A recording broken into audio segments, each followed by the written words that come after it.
Bienvenue sur Africa 24 dans cette nouvelle édition du QG Weekend. Voici les titres de l'actualité. Libération sous condition de l'ancien président ivoirien Laurent Gbagbo et de son ex-bras droit Charles Blé Goudé par la CPI. La Belgique se porte garante pour accueillir Laurent Gbagbo. La Banque centrale de la République démocratique du Congo annonce la gratuité de 15 services bancaires. Cette instruction débutera mi-2019 pour améliorer l'inclusion financière dans le pays. Et à la découverte de la cité perdue de Kweneng en Afrique du Sud, une découverte faite après 30 ans de recherche, cette métropole aurait abrité au moins 10 000 personnes entre le 15e et le 19e siècle. Mais tout d'abord, le président rwandais Paul Kagame succède au président ougandais Yoweri Museveni à la tête de la communauté des États de l'Afrique de l'Est. Le chef de l'État rwandais a été élu ce vendredi 1er février lors du 20e sommet de l'EAC qui s'est tenu à Arusha en Tanzanie.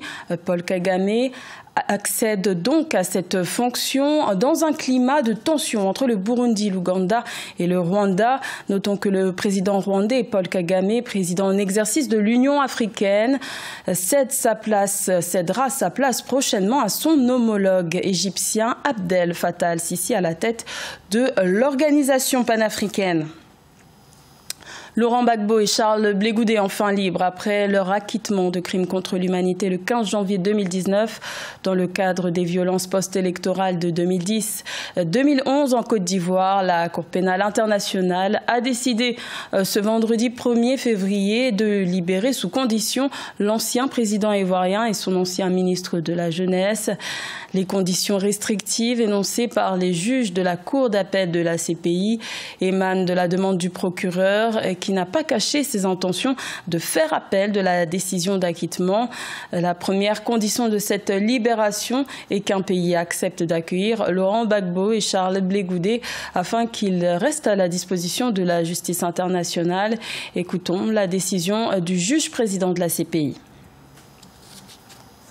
Pour les raisons expliquées dans l'arrêt écrit, la Chambre d'appel décide à l'unanimité ce qui suit. Premièrement, la décision orale de la Chambre de première instance numéro 1 en application de l'article 81.3 petit c petit 1 du statut en date du 16 janvier 2019 est amendée par l'ajout d'un ensemble de conditions qui assortissent la mise en liberté.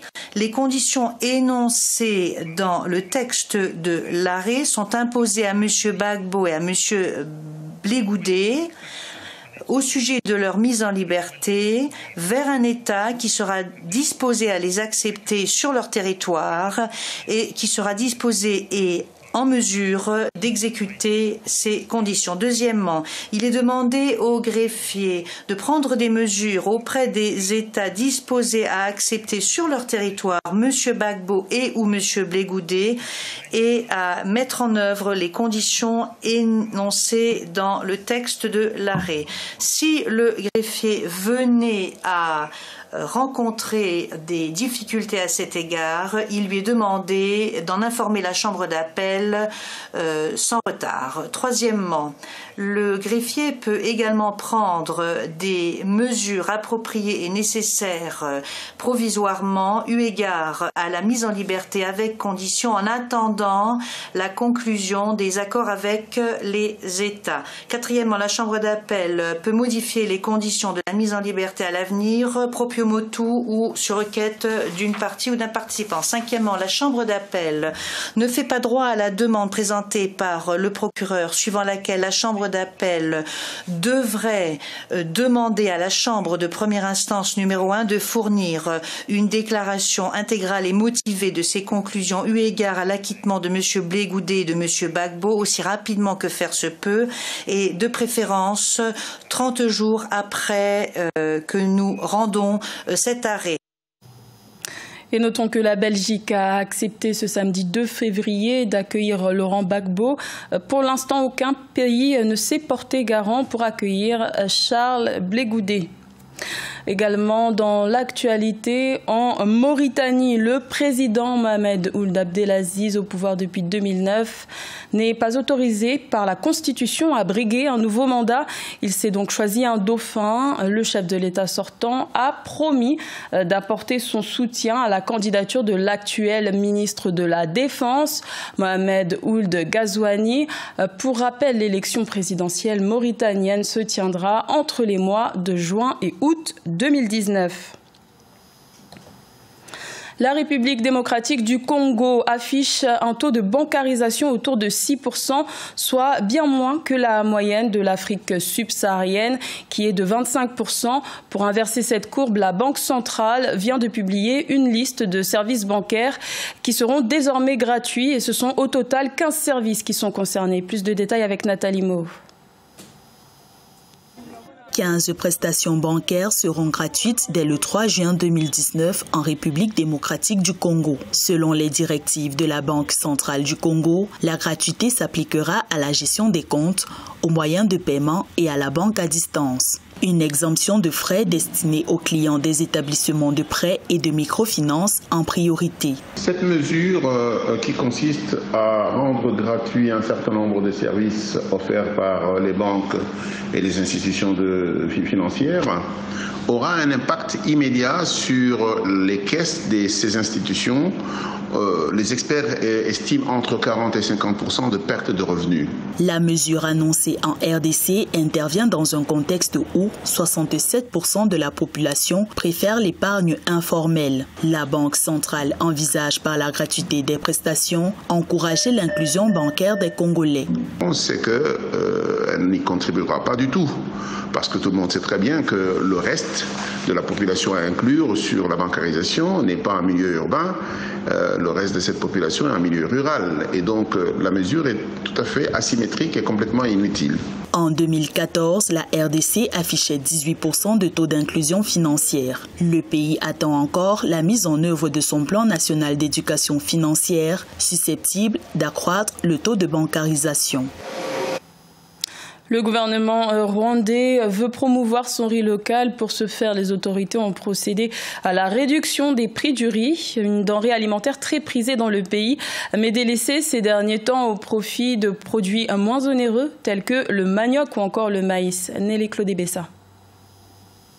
Le riz, première culture de base du Rwanda, a subi une réduction de son prix de vente dans le pays. En effet, le gouvernement rwandais a fixé des tarifs sur la vente de cette denrée pour la rendre plus accessible aux populations. Désormais, il faut débourser respectivement 270 et 290 francs rwandais pour acquérir le kilogramme du riz long grain et du riz grand court. Des tarifs appliqués pour les ménages les plus fragiles, en augmentant par la même occasion la disponibilité du riz au niveau local. La réduction du prix du riz au Rwanda pourra avoir comme impact une augmentation du profit des producteurs, dans la mesure où la réduction du prix du riz devrait stimuler la consommation et augmenter les quantités vendues. Avant cette décision, les prix standards du kilogramme de riz oscillaient entre 750 et 1200 francs rwandais, des prix ayant conduit les consommateurs de riz à se tourner de plus en plus vers d'autres produits alimentaires de base moins coûteux tels que le manioc, la banane ou le maïs. Cette réduction de prix donne la possibilité de consommer à nouveau cet aliment avec un revenu plus modeste. Le plus important, c'est la capacité de retrouver la variété des aliments de son menu. Pour rappel, le Rwanda a enregistré une production de riz de 113 880 tonnes en 2018. À la découverte de la cité perdue de Kweneng en Afrique du Sud, des archéologues ont retrouvé cette métropole sous la végétation aride après 30 années de recherche. Une découverte qui a pu se concrétiser grâce à une technologie laser de pointe, un sujet de Solange Dubois. En Afrique du Sud, une ville perdue depuis des siècles a été découverte par des archéologues de l'université de Witwatersrand. Établie sur le site du parc national Suikerbosrand, près de Johannesburg, la cité perdue de Kweneng couvrait pas moins de 20 km². Cette révélation nous aide à mieux comprendre notre passé. Vous savez, cela donne une idée plus large de la population de l'Afrique australe et de son type d'activité. Nous pouvons en connaître davantage sur l'histoire précoloniale de l'Afrique australe. Après 30 années de recherche, cette trouvaille a été rendue possible grâce à une nouvelle technologie, le lidar, détection de la lumière et télémétrie. Un appareil grâce auquel les chercheurs ont pu étudier les ruines en détail. Ainsi, quelques pierres et de simples cabanes se sont révélées être une véritable ville. Cette machine à balayage émet une lumière laser qui bombarde le paysage. Dès qu'une impulsion frappe un objet, un oiseau ou une feuille, un arbre ou même le sol, il est renvoyé directement vers la machine qui peut alors déterminer où cette interception a eu lieu en 3 dimensions. Des études ont révélé que la ville perdue de Quineng était à son apogée entre le 15e et le 19e siècle. Cette cité, qui aurait été détruite après un conflit civil, aurait disposé de 800 fermes et d'autres structures abritant la population, estimée à environ 10 000 habitants. Ce journal a été réalisé par l'ensemble de la rédaction. Merci de votre fidélité. L'information continue sur Africa 24.